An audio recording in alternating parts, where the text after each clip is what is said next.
नमस्ते। आज हम बात करने वाले हैं भारत के दो ऐसे महान कवियों के बारे में, कबीर और रहीम, जिनके ज्ञान का खजाना आज भी हमारे लिए खुला है। और कमाल की बात यह है कि उनकी सदियों पुरानी बातें आज की जिंदगी में भी उतनी ही, कह सकते हैं, रेलेवेंट है।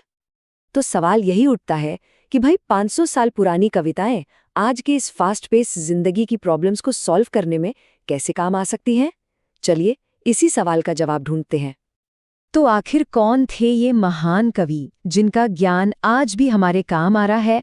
सबसे पहले उन्हें थोड़ा और करीब से जानते हैं।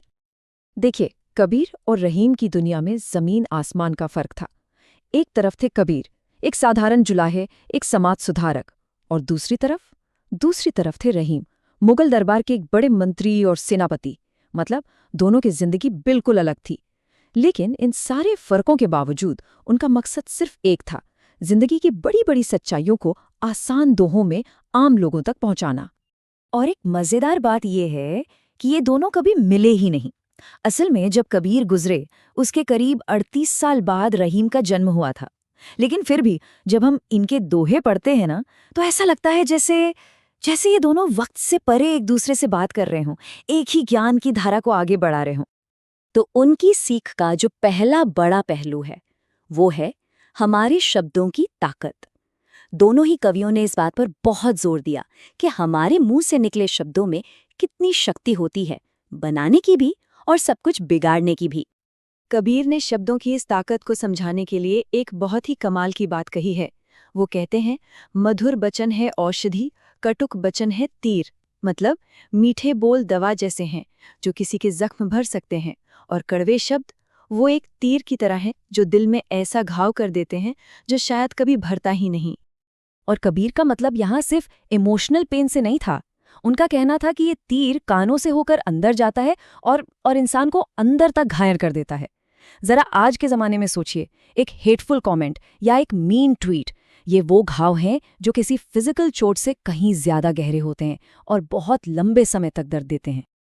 अब इसी कम्युनिकेशन के सब्जेक्ट पर रहीम का एक बिल्कुल अलग लेकिन उतना ही जरूरी नजरिया है। वो कहते हैं कि कभी-कभी सबसे बड़ी समझदारी चुप रहने में ही होती है। अपना दर्द हर किसी को बताने का कोई फायदा नहीं, क्योंकि हो सकता है सोशल मीडिया पर कुछ लाइक्स मिल जाएं, पर असल जिंदगी में ज्यादातर लोग या तो मजाक बनाएंगे या फिर उन्हें कोई फर्क ही नहीं पड़ेगा। चलिए अब बात करते हैं उनकी सीख के दूसरे बड़े हिस्से की, यानी खुद के अंदर झांकने की कला, जिसे हम सेल्फ रिफ्लेक्शन कहते हैं। कबीर का ये दोहा सेल्फ अवेयरनेस पर एक जबरदस्त लेसन है। हमारी आदत होती है ना दूसरों में कमियां ढूंढना, उन्हें जज करना, पर कबीर याद दिलाते हैं कि असली बदलाव की शुरुआत तो खुद को देखने से होती है। वो कहते हैं कि जब उन्होंने ईमानदारी से अपने अंदर झांका तो उन्हें एहसास हुआ कि अरे, सबसे ज्यादा सुधार की जरूरत तो मुझे ही है। जरा सोचिए इस बात को, जब तक वो दुनिया में बुराई ढूंढ रहे थे, उन्हें एक भी बुरा इंसान नहीं मिला।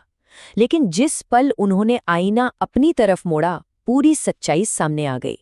है ना कितनी सिंपल लेकिन कितनी गहरी बात। और इसी सेल्फ रिफ्लेक्शन से जुड़ी एक और खूबसूरत बात रहीम कहते हैं सेल्फलेस सर्विस के बारे में। वो याद दिलाते हैं कि जब हम दूसरों की मदद करते हैं तो उसका अच्छा असर हम पर भी होता है। ठीक वैसे ही जैसे मेहंदी लगाने वाले के हाथ खुद ब खुद लाल हो जाते हैं, मतलब अच्छाई करने वाले पर अपनी छाप छोड़ ही जाती है।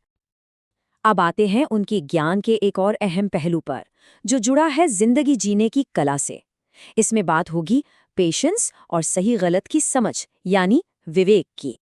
यहाँ कबीर विवेक को, यानी सही गलत में फर्क करने की एबिलिटी को एक कमाल के एग्जाम्पल से समझाते हैं। वो कहते हैं कि एक समझदार इंसान को अनाज साफ करने वाले सूप या छाछ की तरह होना चाहिए, जो क्या करता है, वो जरूरी चीज यानी अनाज को रख लेता है और बेकार के भूसे को उड़ा देता है। और ये प्रोसेस बिल्कुल वैसा ही है जैसा हमें आज चाहिए। आज के इन्फॉर्मेशन ओवरलोड के ज़माने में हमारे ऊपर हर तरफ से खबरें, ओपिनियंस और एक्सपीरियंसेस की बौछार होती है। तो हमारे विवेक की छलनी का काम यही है कि इस सब को छानकर सिर्फ काम की बातें रखें और बाकी के शोर को जाने दें। और ये दोहा, ये तो पेशेंस पर एक खूबसूरत लेसन है। कबीर याद दिला रहे हैं कि जिंदगी में जो मीनिंगफुल रिजल्ट्स होते हैं ना, वो रातों रात नहीं मिलते। आज की इंस्टेंट ग्रेटिफिकेशन वाली दुनिया में ये याद रखना बहुत जरूरी है चाहे वो करियर हो या कोई नई स्किल सीखनी हो, कुछ चीज़ों को नेचुरली ग्रो होने में वक्त लगता है। हमें प्रोसेस पर ट्रस्ट करना ही पड़ता है।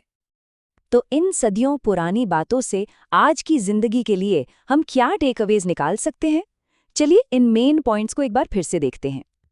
तो संक्षेप में कहें तो ये हैं वो 5 टाइमलेस लेसन्स। पहला, सोच समझकर बोलें ताकि शब्द मरहम बने, जख्म नहीं। दूसरा, दूसरों में कमी निकालने से पहले अपने अंदर झांकें। तीसरा, निस्वार्थ भाव से मदद करें क्योंकि अच्छाई लौट कर आती है। चौथा, जरूरी और गैर जरूरी के बीच फर्क करना सीखें। और पांचवा, याद रखें कि अच्छी चीजों में वक्त लगता है।